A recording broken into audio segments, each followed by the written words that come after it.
In Flanders fields, the poppies blow between the crosses row on row. Recognize these lines? They're part of the famous poem written by Canadian soldier John McCrae in 1915. Since then, the poppy has become a popular symbol for soldiers who've died in battle. But it wasn't until 1921 that the first poppies were distributed in Canada. Since then, the poppy has served as a visual pledge to never forget the numerous Canadians who've lost their lives defending our country. And every November, poppies can be seen on the jackets, lapels, and hats of millions of Canadians. This tradition has an interesting story. It was a writer who first associated the poppy with the battlefield during the Napoleonic Wars, over 110 years before the poppy's adoption in Canada. He noticed that the battlefields in Flanders, France, were barren before the battles begun, and yet were bursting with the scarlet flowers after the fighting had ended. It was Canadian soldier and surgeon Lieutenant Colonel John McCrae that made this same connection 100 years later, during World War I. The poppy quickly became a symbol for soldiers who died in battle. Lieutenant Colonel John McCrae was born on November 30th, 1872 in Guelph, Ontario. He joined the cadets at the young age of 14, and 3 years later enlisted in the militia field battery. When Britain declared war on Germany in August 1914, McCrae was among the first wave of Canadians who enlisted to serve in the Canadian Forces Artillery as a brigade surgeon. In April 1915, McCrae was stationed near Ypres, Belgium, an area traditionally known as Flanders. It was there that McCrae witnessed some of the harshest fighting conditions of the First World War, while he cared for wounded troops in the area. It was a month later, in May 1915, that fellow soldier and friend Lieutenant Alexis Helmer would die on the battlefield. A day later, McCrae would pen his now famous poem, In Flanders Fields, a reflection of his surroundings and experiences on the battlefield. His poem was first published on December 8, 1915, and garnered worldwide attention. McCrae continued to serve as a surgeon in a number of Canadian hospitals for the remainder of the war.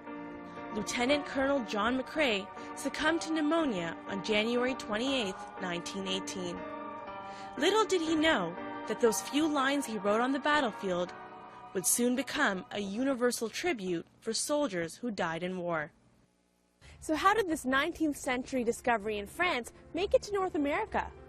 In 1918, an American woman named Moina Michael was working at a New York City YMCA and came across McCrae's poem.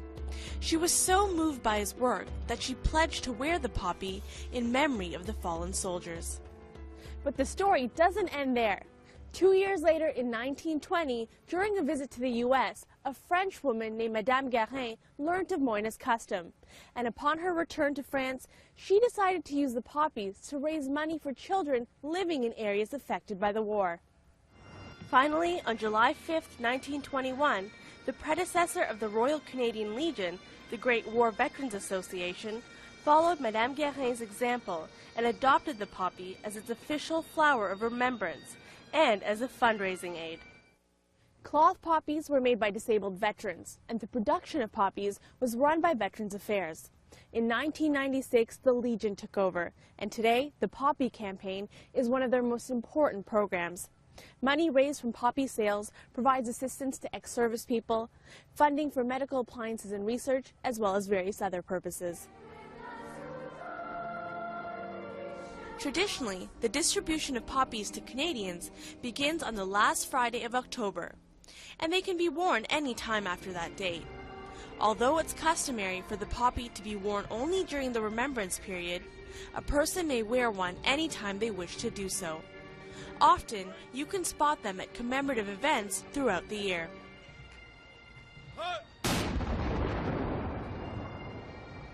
In 2010, the Government of Canada unveiled a new commemorative Remembrance Day coin. The first ever poppy coin was introduced in 2004. The bottom of the coin reads, Remember Souvenir. It's also unique in that it was the first painted coin to be placed in circulation.